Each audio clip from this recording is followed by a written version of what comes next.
Okay. Then we kind of get frustrated at that, right? So I'm going to encourage everyone to just take another few minutes to prepare for the meeting, and take it just crank it up just another step in terms of the preparedness and the professionalism, and make sure that you're really communicating to them that you're a problem solver, right? Your job is to identify what their motivation is and then help them whatever it takes to get to where they want to be. Okay. So we should be a little higher in terms of ratios. So if we go on 19 appointments, we should be taking more than 10 listings. So we'll see how it all shakes out after everyone reports today. But if that statistic holds, then I do want to spend a little bit of time going through some objections and some scripting and that kind of stuff. Okay. Any thoughts on that? Okay. Talk to me about, I want to just take a couple minutes to talk about our intentions for May. Okay. May's going to be a big month for all of us. By the way, is there anyone, I haven't cross-checked who's on this room with who's registered for Bold, but is there anyone in this room that's not registered for Bold? I'm going to put the pressure on you right now. Nope. Everyone's registered? Everybody? Yeah, I am. Okay, beautiful. If your accountability partner is not on the phone, and just ask them today if they're registered, okay? It's a big deal. If you have a financial hardship, the leadership team is speaking about this morning. We have a list of people who have expressed some concerns about the financial cost, and we have a number of scholarships that we're most likely going to be awarding today. So if you know of somebody who they want to do Bold and really the only issue is the money, I'm not going to let that stand in the way. We're going to get you into the room somehow, okay? But you have to speak up.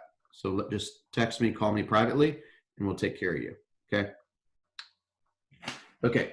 I want to know, this is going to be a big month, guys. We're going to set some new habits this month. What's everyone laughing for? I don't know. I'm laughing at Alicia. And she's probably laughing at Joycelyn, who's laughing at Kim, and I'm the one left out. I have no idea, but she's looking down at her phone. So I want you to set some intentions for May today. And what I'd like for you to do is share those on the board. Okay, share those on the, let's do it on the help page. Okay, so I want you to think a little bit about what is the one thing that you can do professionally, the one thing that you can do personally that's going to move your business forward and that is going to move your kind of your overall well-being forward in terms of your personal goal. So maybe your personal goal has to do with something related to money. Maybe your personal goal has something to do with something related to time. Maybe it has something to do with some type of charity or contribution that you're going to make.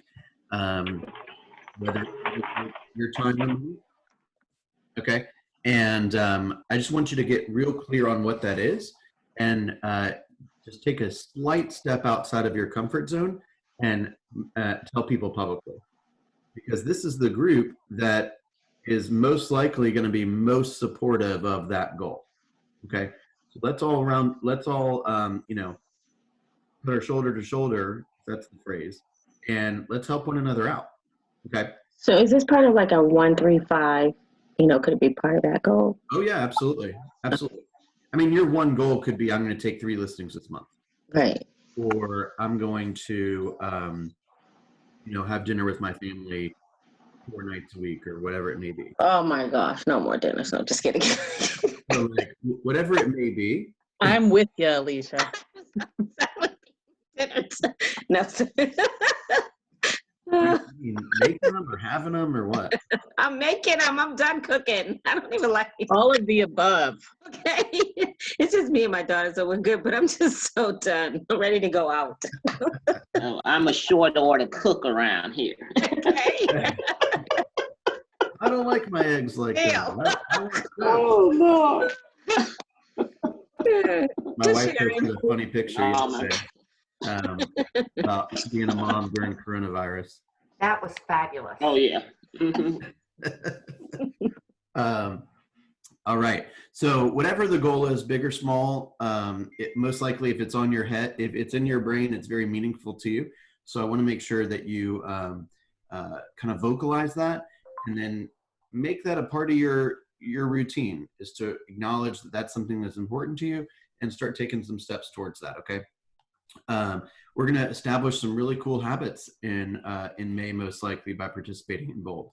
I've rearranged the May schedule for the PC group to allow for not only the 2 to 4 hour on Tuesday and Thursday, but also the Wednesday to Friday time where you can log on and be part of the coaches corner and participate in the Facebook lives and that kind of stuff. It is not technically a requirement on Wednesday and Friday. I do encourage you. I'm kind of curious to see what it's all about. So I'm going to check it out a little bit, but I'm also going to make sure that I hit my numbers. So if I need to get back on the phone, I'm going to get back on the phone. Yesterday I had a pretty good day. I'll proudly share my numbers with you. I made 21 calls. I had 9 conversations, and I booked 3 appointments. Okay. Wow. So 9 conversations ain't 20. Everyone can use improvement, but I did book some appointments and had some really good conversations. So tell me a little bit about how lead gen's been going for you guys, because when I get back at 9:30, the room has thinned out. So I assume that you're generating leads in a different place at a different time. Is that fair to say? For me, I'll just speak for me. I just haven't been doing them as consistently as I would like because I'm still working on a lot of other things. So just trying to stay consistent. So if I don't get on, if I'm not able to do them in the morning, then I do them between 6:30 and 8:30 because I always set up 2 times just in case. Okay. And sometimes that works a little bit better than the 9 to 11, but I'm a morning person. So that's why I like to have the early hours. So I just want to say one thing is that there's no mandate that you generate leads between 9:30 and 11 or 9 and 11. We just do that because more often than not, the room's available, and you kind of have some synergy with some of your peers that are doing the same thing. The most important thing is what happens when you report your numbers. So if you report your numbers and week after week after week goes by and you're not adding anyone to your database, or you're not setting or holding any appointments, then we might have to re-examine how you're spending your time, right? Remember, KWRI says that normally you should be generating leads for 2 to 3 hours a day. And then as soon as coronavirus hit, they said up to 4 to 6 hours a day. Yeah. Right? Yep. Because you got to spend more time focused on finding the motivated, right? Mm-hmm. So there are very few people in the group that have generated leads for that amount of time. Exactly. Right. And I won't mention any names here, but doing 5 to 6 hours of lead gen a week, it just not going to give you the results you want, most likely. It's just not going to give you the results you want. So I encourage you to really examine your schedule and examine your goals, and let's come up with a plan so that you can be as efficient as possible with your time. Kathy, it looked like you were about to say something. Thursday, I had a very good day. I made 25 calls and 22 people answered the phone. Wow. So that hardly ever happens to me, but I'm declaring it will start happening to me. There you go. I mean, I was shocked at how many people I talked to that day. It was a good day. Yeah, I'm not proud of this, but wait, that was Wednesday or Thursday? Oh no, that was Wednesday. That wasn't Okay. yesterday. Yeah, today's Friday. How can that be? So Wednesday, I had my closing on Wednesday, and I was tied up trying to do one last thing at the old house and blah, blah, blah, blah, blah. And I only made 2 phone calls, but both of them answered. So maybe there was something special about Wednesday. What I'm finding, Bill, is that although I'm not making as many contacts or even calls, the ones that I am reaching, I'm having more meaningful conversations leading to potential future business. That's So right. Right. it's been really, it's hard for me to justify, oh, I only made, 10 calls today, but I talked to 8 people. Right. Remember, people are like a lot more anxious to talk now, right? They're kind of holed up with their family and they're not able to go out and run errands and stop by work and sit at the water cooler and all that. So you might get people that are much more likely to pick up the phone now. But at the end of the day, the push for 20 and the push for 100 and all that kind of stuff, that is all about helping you with it. It's a coaching concept called marking. And what it does is, now there may be a time, by the way, that you need to hit 20 contacts in order to hit your goals. That's a different discussion. But if your goals require, let's say, 8 contacts a day and we push you to make 20, the point is that we want you to get into the habit of making more than is necessary. So what's necessary doesn't feel as tough, right? So if you're a marathon runner and I say, hey, go run 3 miles, you're like, all right, whatever. See you in 10 minutes, right? That's the idea. And it also sets this idea that it's possible. Like no one's died generating leads, right?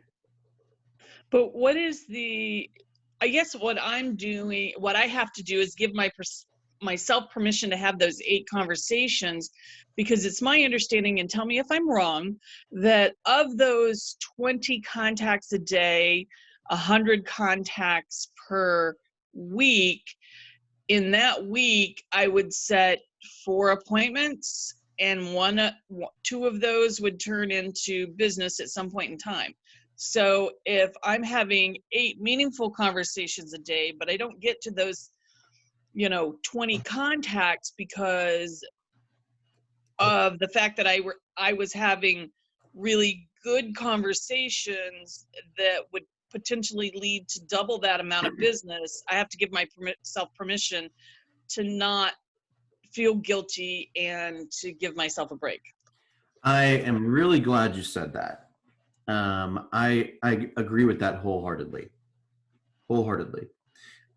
So just to summarize your comment, the question is number one, what's better?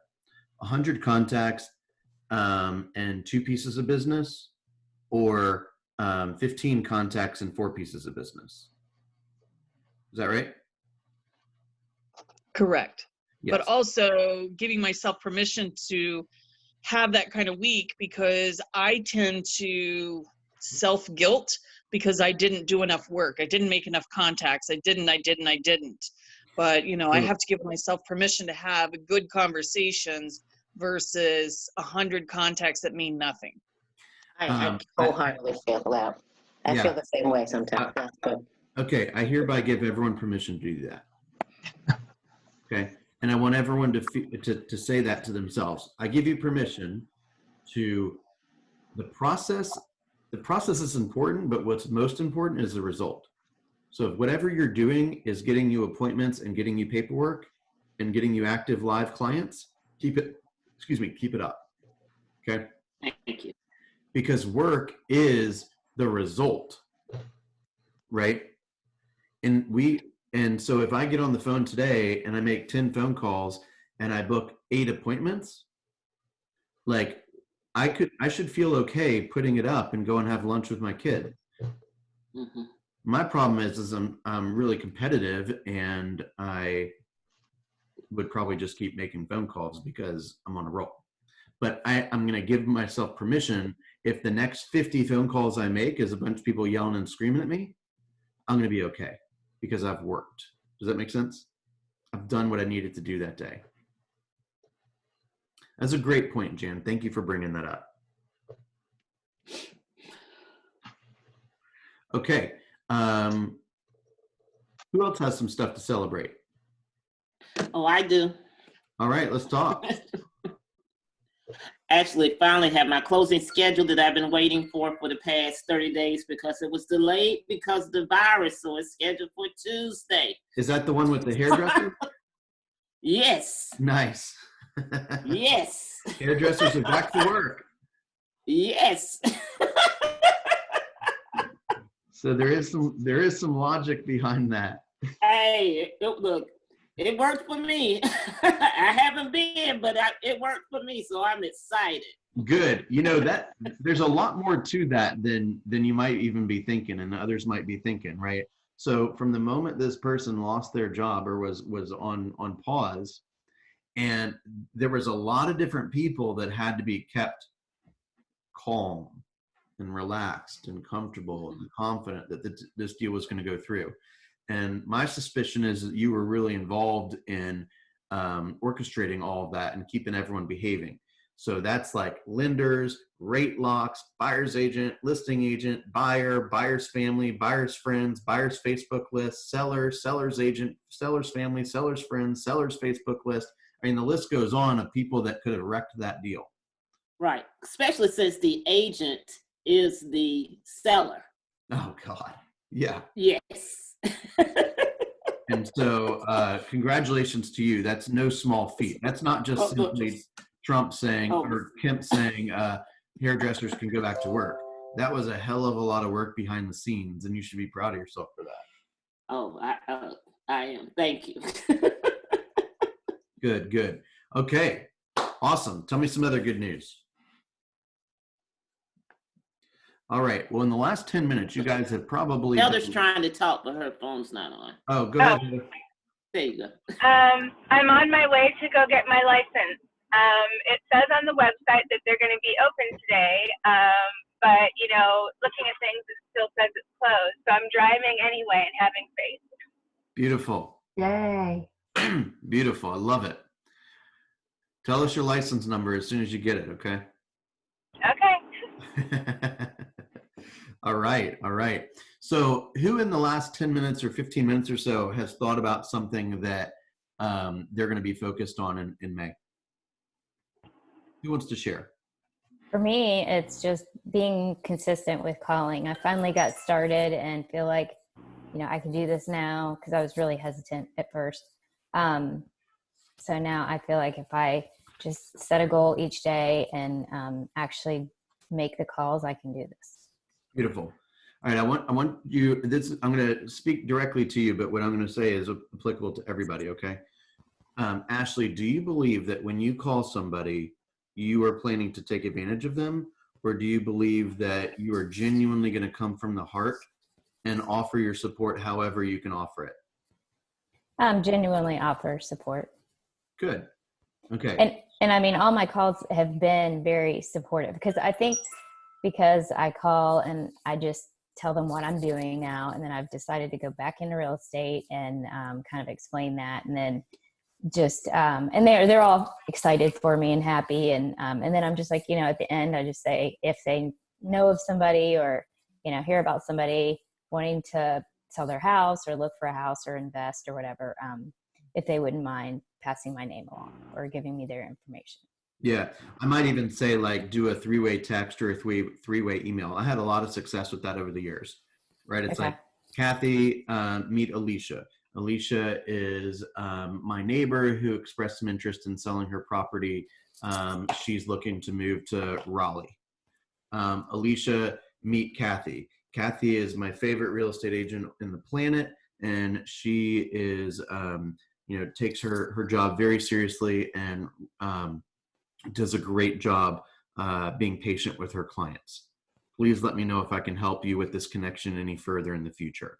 Boom. Mm-hmm. Email everybody.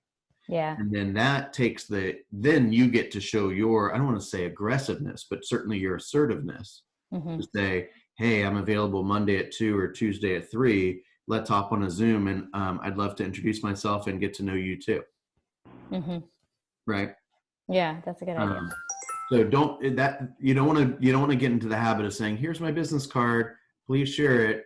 And then in 6 weeks or in 6 hours, when they find the opportunity to share it, they can't find your card. Right. Yeah. So I always like that 3-way email because it added some accountability around it. My point when I asked that question was, if you know you're coming from the right place, right? You know, when you make these phone calls, it's because you genuinely want to help somebody, right? Mm-hmm. And you'll be compensated fairly when you genuinely help somebody. That goes without saying. But if you genuinely want to help somebody, then you should have no hesitation making the phone calls. the hesitation oftentimes comes from one of two things. Either you know that you're trying to be snaky, or you don't necessarily know what to say, right? Mhm. And that's what this is all about, right? The script packet, to make sure that you know exactly what to say. It gives you ideas for texting. It gives you ideas for emails. It gives you ideas for telephone calls, everything. So take a close look at that and say those lines over and over so that they're internalized, right? And Mhm. and just ask the question. The people want to talk. We've talked about that for a long time. Just, how are you? How's work for you? Are you able to work from home? Are you enjoying that? Is your spouse able to work from home, or are they enjoying that? How are the kids, right? What's the first thing you're going to do when you're let out of the house, right? Just have normal conversations. Okay, two quick pieces of information. So today we have the growth meeting at, what time is that at? 1, I believe? Yeah, 1 o'clock is the growth mastermind. That's for 11 units and higher. So please participate in that if you're able. I am unfortunately had to squeeze in one appointment that I wouldn't normally do. So I'm going to take back this room at 9:45 today for that appointment. And then at 10 o'clock, although I'm not incredibly fond of it being scheduled during lead gen time, but I do want to throw out there that Andy and Bob Kalinsky are going to be speaking at Facebook Live at 10 o'clock. Bob Kalinsky was the original founder of the Southeast region of Keller Williams, and he's one of the owners of the Southeast region of Keller Williams. So basically, he went to Austin, bought a sheet of paper that said, you get to open up all the franchises in Alabama, Tennessee, and Georgia, and then he went and did it, right? And he'll probably be telling the story about how he found his partners in the early days. And he is one of the brightest business minds, as you would probably imagine, I've ever been in the room with and I've ever met. So I highly recommend either you watch it live at 10 or you watch it when it's re-shown, okay? I believe there wasn't any latecomers, so we should have 100% attendance in the room for Bold. Again, if you have any concern about that, or you know of any concern about Bold, you don't know what it is, can't afford it, whatever, let me know. I'll make sure you're in the room personally if need be, okay? Quick question, Bill. Yes, The ma'am. Bold planner, are they going to have those available anytime soon that we can order? Because I know Amazon is out of stock on it. Go to the KW page, the Bold page on KW. You might be able to find that. Well, it said to order on Amazon. Oh, if Amazon's out, then I don't think you're going to be able to find them. If I can be honest, I think there's some better. Bye, everybody. Bye. I personally think there's better planners. I love Bold, but I think there's better planners out there. It's a better one than that one that's Bold. What's the name of it? There's one. I have one that's called Planner Pad. The one thing has a really good planner. Okay, I think the one thing was available. Yeah. But I would, think about how you work and how you track things and what you like to think about when you're working, and I like paper. Literally, I mean, all of them are on paper, but do you like a lot of white space? Did that wonderful thing. Do you need time for your appointment? I want this one I used to have 20 years ago. It's it was a boss planner that was made for real estate agents years ago. Check it out. So this is how I used to work, and I have that 2006. Oh, see, that's what I have too. 2008, right, so look, 2009, 2010, right. 2011. This is from 2003. I have them from 2003 up to 2007 or 8. Can I just say, didn't Jen do a wonderful thing trying to get us onto, was it Evernote? Was that when she did the presentation? Y'all didn't listen to that. Was it Pam? Pam did it. Thank you. I'm like, I wasn't on that call. no. I tell you, for example, I love using the planner, not to book where the appointments are going to be, because I usually do that online, but just to for kind of to-do lists and ideas and stuff. So think a little bit about how your mind works in terms of planning, and that'll help you understand what planner is best for you. And pretty much every planner that you could consider online, if you go to YouTube, they have like a unboxing of it, and they'll show you like the pages in detail, and they'll show you how they work it and use it and all that stuff. I actually do really like this Boss Planner. I mean, the way that they made this, because it was made for us. I mean, Right. You had your section with your buyers, your sellers, your transactions, all in one thing. So I know we do everything going electronically, but if you're in a, it's something about having something in my hand. It's a psychological. I'm old, so some things I can transition to, but still a little stuck. Even Gary Keller has a paper planner, and he talks about it proudly. Well, then I didn't get in my paper planner would be just fine, because Right, if you have I my could be permission to anything use like the Gary. paper planner. You just keep booking appointments. We'll be cool. Okay. All right. All right, y'all. I'll see you in bed. All right. All right. Bye bye.